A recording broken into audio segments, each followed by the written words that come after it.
Om Shanti. Good morning आप सभी बाबा के रूहानी फरिश्तों को।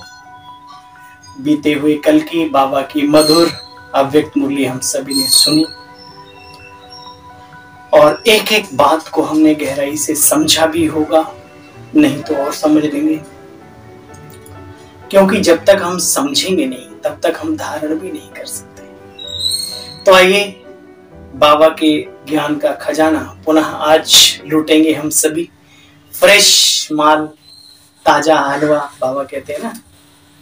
तो 2/6/2025 यानी 2 जून 2025। मीठे बच्चे याद में रहो तो दूर होते भी साथ में हो। आज बाबा ने वो सारी जो चार दीवारी लोगों ने बना रखी हैं उनको बाबा ने ढा दिया।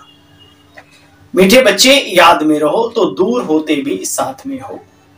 याद के साथ का अनुभव होता है और विक्रम भी विनाश होते हैं। याद से साथ का अनुभव भी होता है और विक्रम भी विनाश होते हैं। कई बाबा के भोले वाले बच्चे ऐसा समझते हैं कि हम सेंटर में रहें, हम माउंट आबू में जाके बसेरा डाल लें, बिल्डिंग खरीद लें आसपास में, विनाश के टाइम पे हम बच जाएंगे। वहां रहना ये परम सौभाग्य की बात है।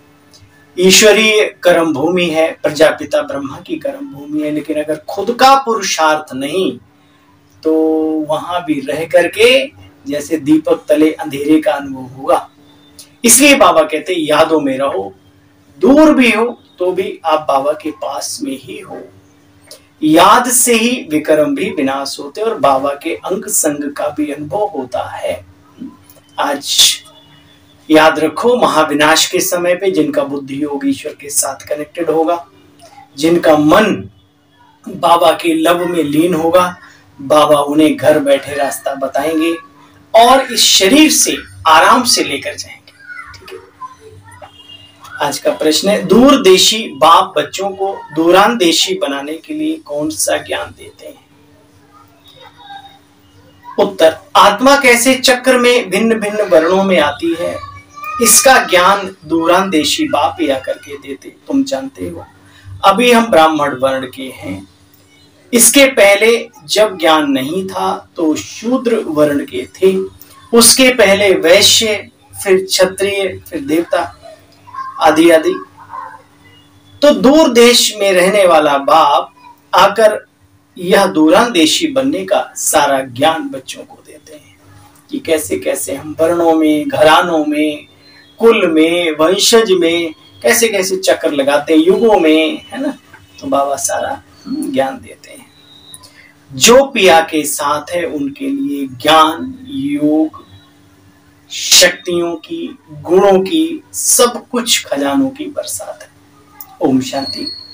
जो ज्ञान सागर के साथ हैं उनके लिए यह ज्ञान की बरसात है। बच्चे अच्छा, तुम बाप के साथ हो ना, भले विलायत में भी हो, कहां भी हो, परंतु बाप के साथ में हो।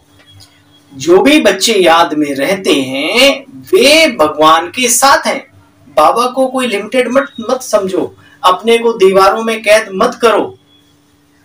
बेहद में बाबा ले जाने आया है, इसलिए बुद्धि भी बेहद की रखो। बाबा कहते बच्चे विचार की तो बात है सारी, खेल तो सारा थॉट्स प्रोसेस का है, विचार की ही तो बात है ना सारी। बच्चे अभी संगम युग पर हो, तुम जानते हो आदि सनातन देवी देवता धर्म फिर से स्थापन हो रहा है। सारा खेल दो बातों पर बना हुआ है, भारत की हार और जीत। इन दो बातों पर पूरा खेल बना हुआ है। बाबा कहते मीठे मीठे बच्चों, एक बाप को याद करते रहो, यही वशीकरण मंत्र है। वशीकरण वह मंत्र है जो तज दे वचन कठोर। जीवन में निर्माणता आ जाए, सहनशीलता आ जाए, शालीनता आ जाए, दिव्यता आ जाए। तो बाबा तो वही तो, और बाबा कहते हैं याद के बल से सब कुछ आ सकता है। याद है मुख्य, तो याद है महामंत्र, यही है वशीकरण मंत्र, अपनी इंद्रियों को वश में करने के लिए। वहां तो दूसरों को वश करने के मंत्र सिखाते हैं, यहाँ बाबा कहते हैं अपने मन, बुद्धि, संस्कार हमारे हिसाब से चलें। हमारी ये बाह्य और इंटरनल जो इंद्रियां हैं ये सारी आंतरिक और बाह्य दोनों ही हमारे अपने वश में रहे, अंकुश लगा रहे, ऐसा है ये महामंत्र, वशीकरण मंत्र। बच्चे बाप की याद में रहो, यही है वशीकरण मंत्र। बल कितने भी विघ्न आदि पड़ते हैं, माया के तूफान भी आते हैं, परंतु बाबा कहते हैं तुम मेरी याद में रहो। तूफान तो आएंगे, सब कुछ होगा, फिर भी बाबा कहते तुम मेरी याद में रहो। बाबा कहते यह विष तुमको आदि मध्य अंत दुख देता है, ये विष बहुत खराब है। गायन भी है, अमृत छोड़ विष काहे को खाए। परंतु मनुष्य इसको विष छोड़ थोड़ी समझते हैं, काम विकार को तो बड़ा अच्छा मानते हैं। जैसे अमली को अमल ना मिले, अमली अमल बिगर रह नहीं सकता, शराबी शराब के बिना नहीं रह सकता, शराब की आदत वाला शराब के बिना रह ना सके।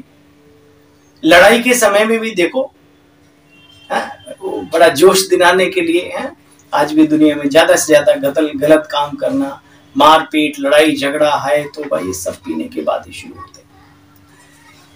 तो लड़ाई में भी देखो शराब आदि पिलाए भेज देते हैं लड़ने के लिए। देखो तुम बच्चे जानते हो, स्वर्गवासी बनने के लिए पांडवों ने जीते जी देह अभिमान को गलने का पुरुषार्थ किया था। ये अभी की बात है।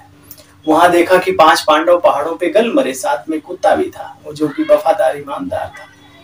यानी 5 प्रकार के बाबा के रतन, 5 कैटेगरी के ब्राह्मण आत्माएं, और साथ में कुछ ऐसी आत्माएं जो भले निर्विकारी नहीं बन पाई, लेकिन बाबा के यज्ञ में ईमानदारी से, वफादारी से और साथी सहयोगी। ऐसा ये मेरी अपनी सोच है। बाबा ने उस को कुत्ते के बारे में क्या बताया मैं नहीं जानता, लेकिन ऐसा मैं मानता हूँ बहुत सारे इस यज्ञ में बहुत वफादार, ईमानदार और कार्य को आगे बढ़ाने के निमित्त भी बन जाते हैं, जबकि वो निर्विकारी भी नहीं बनते, खान पान भी शुद्ध नहीं होता। तो ऐसों का कहीं तो कुछ बनता ही होगा जाके ना, त्रेता के लास्ट में ही सही।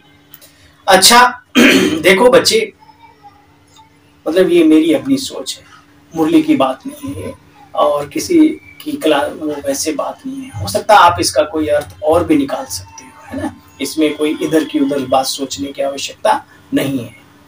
बाबा कहते बच्चे तुम जानते हो, अभी तुम यह पुरानी जूती छोड़ने का पुरुषार्थ करते हो। यह भी तुम जानते हो जिसकी हम पूजा करते थे वो आकर के हमको पढ़ा रहे हैं, मनुष्य से देवता लक्ष्मी नारायण बना रहे हैं। बहुत है जो धारणा नहीं कर सकते। वाह देखो पॉइंट आ गई। भगवान कह रहा है तो जरा ध्यान से सुनना। बाबा कह रहे हैं बहुत है जो धारणा नहीं कर सकते।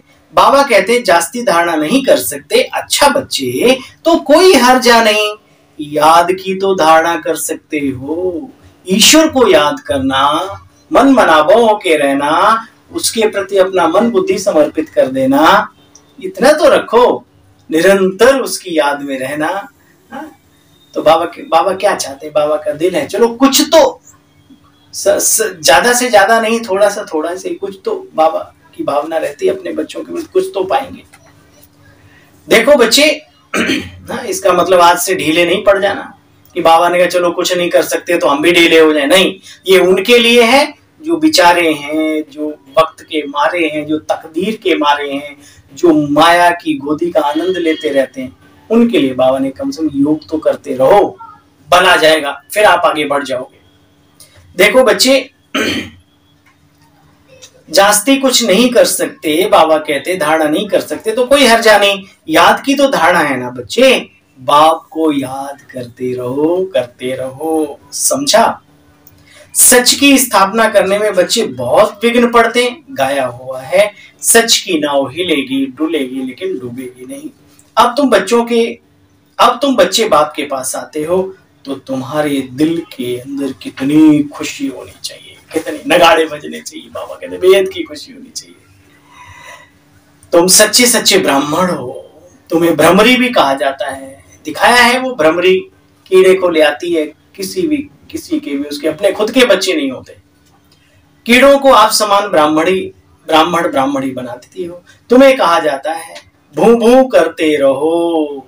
बच्चे भू भू करते रहो तो पंख लग जाते हैं। तुम लाडले बच्चे हो। बच्चों को नूरे रतन कहा जाता है। बाप कहते हैं हे नूरे रतन, तुमको अपना बनाया तो तुम हमारे हुए ना।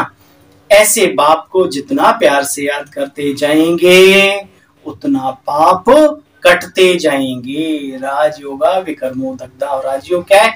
हे अर्जुन, अपने को आत्मा स्थित कर, आत्मा निश्चय कर और उस ईश्वरीय शक्ति को याद कर, है ना, वही राजयोग। अच्छा, मीठे मीठे स्किल्स है बच्चों प्रति माता पिता बाप दादा का याद प्यार और गुड मॉर्निंग। रूहानी बाप के रूहानी बच्चों को नमस्ते और हम सब रूहानी बच्चों की बाबा आपको भी नमस्ते। सार का विचार सुनेंगे। जीते जी देह अभिमान से गलने का बच्चे पुरुषार्थ करना है। इस पुरानी जूती में, इस शरीर में जरा भी ममत तो ना रहे। कभी कभी देखा करो, ये जल के राख हो जाएगा, गल के बेकार हो जाएगा। जले या गले, दो ही काम होते हैं, तीसरा नहीं होता। आजकल तो सीएनजी में डाल देते हैं डेड बॉडी को और 5 मिनट में बाहर, कुछ नहीं, हड्डियां तो कभी कभी ऐसा अनुभव किया करो। तो बाबा कहते हैं जीते जी देह अभिमान से गलने का पुरुषार्थ करो। इस पुरानी जूती में जरा भी ममत तो ना रहे।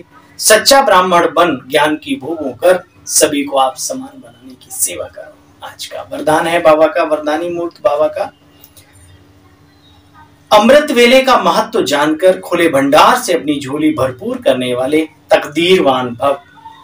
अपनी झोली भरने वाले तकदीरवान भव। बाबा ने देने के लिए आज नहीं कहा अपनी झोली, लेकिन अपनी झोली भरने का समय क्या है? अमृत वेले, शुभ वेला। नाम कितना अच्छा, अमृत, यानी सारी वेलाओं में अमृत तुल्य वेला।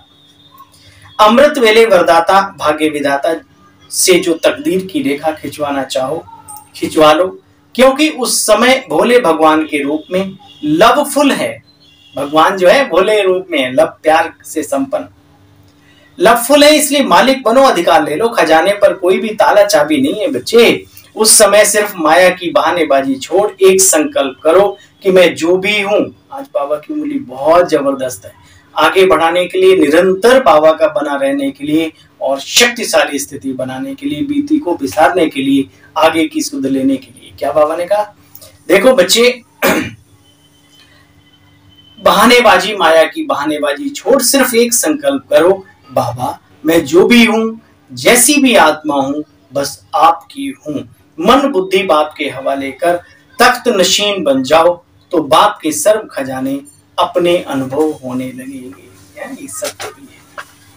स्लोगन, सेवा में यदि स्वार्थ मिक्स है, कहीं न कहीं ऐसा होता है, हाँ, वो दुख अपने को भी और दूसरों को भी देता है। सेवा में यदि स्वार्थ मिक्स है तो सफलता भी मिक्स हो जाएगी। इसलिए बच्चे निस्वार्थ सेवाधारी बनो।